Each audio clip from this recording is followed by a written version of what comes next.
Hello बच्चों। अब इस क्वेश्चन को पढ़िए। A line passes through 2, 2 and is perpendicular to the line this one its y intercepting. बोलना क्या चाहता है ना कि मेरे पास एक लाइन है और ये जो लाइन है 2, 2 से पास कर रहा है। मान लीजिए वो पॉइंट ए है और ये जो लाइन है ये इस लाइन के ऊपर परपेंडिकुलर है। ये क्वेश्चन में गिवन है और ये जो लाइन है इसका इक्वेशन गिवन है 3x plus y equals 3. So can we write this line equation as y equals minus 3x plus 3? यानी ये जो हॉरिजॉन्टल लाइन जो मैंने दिखाया है, एक्चुअली हॉरिजॉन्टल लाइन तो नहीं होगा, लेकिन मुझे एक्चुअल ग्राफ ड्रॉ करने का जरूरत भी नहीं है। फिर भी मैं बोल रहा हूँ ये जो लाइन है, मान लीजिए इस लाइन का नाम L1 है, इस लाइन का नाम L2 है। अब तो ठीक है ना, अब तो हॉरिजॉन्टल परपेंडिकुलर से चला गया। तो जो लाइन L2 है तो स्लोप ऑफ लाइन L2 कितना हो गया? y equals M X plus C के फॉर्म से मुझे पता है कि जो x का कोएफिशिएंट होता है वो स्लोप होता है उस लाइन का, यानी लाइन L2 का जो स्लोप होगा वो -3 होगा। आई होप कि इतना आप लोग को समझ में आ गया होगा। ठीक है। मेरा मेरा एक क्वेश्चन है, एक लाइन इक्वेशन लिखने के लिए मुझे क्या इंफॉर्मेशन चाहिए होता है?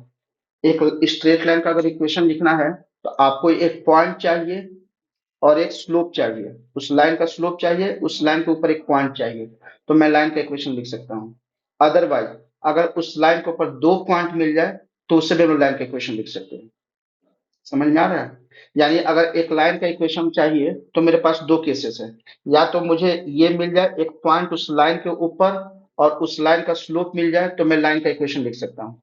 अदरवाइज उस लाइन के ऊपर दो पॉइंट मिल जाए तो वहां से भी लाइन का इक्वेशन लिखा जा सकता है। ठीक है। तो जो यहाँ पर मैंने जो समझाया, जो लाइन L1 है उसके ऊपर पॉइंट ए तो है 2, 2, बस किसी तरह इस लाइन L1 का स्लोप मुझे मिल जाए ना तो मैं लाइन L1 का इक्वेशन लिख सकता हूँ। वो कैसे करेंगे? देखिए, उसके लिए मैं परपेंडिकुलर वाला कॉन्सेप्ट यूज कर लेंगे। अगर लाइन L2 का स्लोप -3 है, दो लाइन परपेंडिकुलर होते हैं, ठीक है, और अगर एक का स्लोप पता है तो दूसरा क्या होता है? नेगेटिव रेसिप्रोकल होता है। कहने का मतलब क्या है? पहले रेसिप्रोकल ले लीजिए और माइनस से मल्टीप्लाई कर दीजिए। तो -3 का रेसिप्रोकल क्या हो जाएगा? मैं स्लोप ऑफ लाइन L1 लिखना चाहता हूँ, तो ये कितना रहेगा? रेसिप्रोकल तो -1/3 हो जाएगा और एक एक्स्ट्रा माइनस से मल्टीप्लाई करने पर इसका स्लोप कितना बन गया? 1/3 बन गया।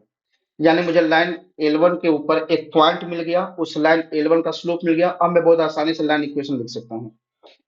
वो कैसे? वो देखिए, मुझे पता है y minus y one equals m into x minus x1। ये लाइन का इक्वेशन होता है। ठीक है।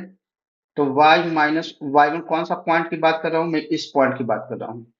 तो y minus y one equal slope कितना हो गया? 1/3 हो गया। 1/3 इंटू एक्स माइनस टू हो गया।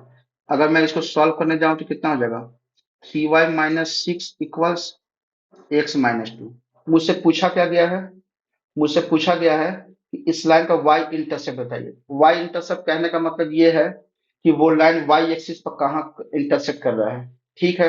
अगर वो लाइन y एक्सिस पे इंटरसेक्ट कर रहा है इसका मतलब तो ये पक्का है ना कि उसका उस पॉइंट पे जहां पर वो y एक्सिस पे इंटरसेक्ट कर रहा है उस पॉइंट पर x कोऑर्डिनेट 0 होगा। ठीक है, इतना इन्फॉर्मेशन मेरे लिए काफी है। इसका मतलब ये है कि अगर मैं यहाँ पर इस x के जगह पर 0 रख दूं तो जो y का वैल्यू आने वाला है वो y इंटरसेप्ट कहला जाएगा। यही तो डेफिनेशन होता है y इंटरसेप्ट का। चलिए, तो मैं x की जगह पर 0 रख दिया तो कितना आया? 3y-6 इक्वल्स -2 आया। यानी 3y इक्वल्स सॉल्व करेंगे तो कितना आएगा? 4 आएगा। यानी y का वैल्यू कितना आया? 4/3 आया। चेक कीजिए, कोई ऑप्शन है क्या y इक्वल्स 4/3? हाँ, ये तो है ऑप्शन नंबर सी। चलिए, आई थिंक ये वीडियो आपको इन्फॉर्मेटिव लगा होगा। अगर ये वीडियो आप लोग को इन्फॉर्मेटिव लगा तो प्लीज आप लोग से रिक्वेस्ट है बच्चों, इस वीडियो को लाइक करें, मेरे चैनल को सब्सक्राइब करें और वीडियो को ज्यादा से ज्यादा शेयर करें। ठीक है। चलिए फिर नेक्स्ट क्वेश्चन में मिलते हैं।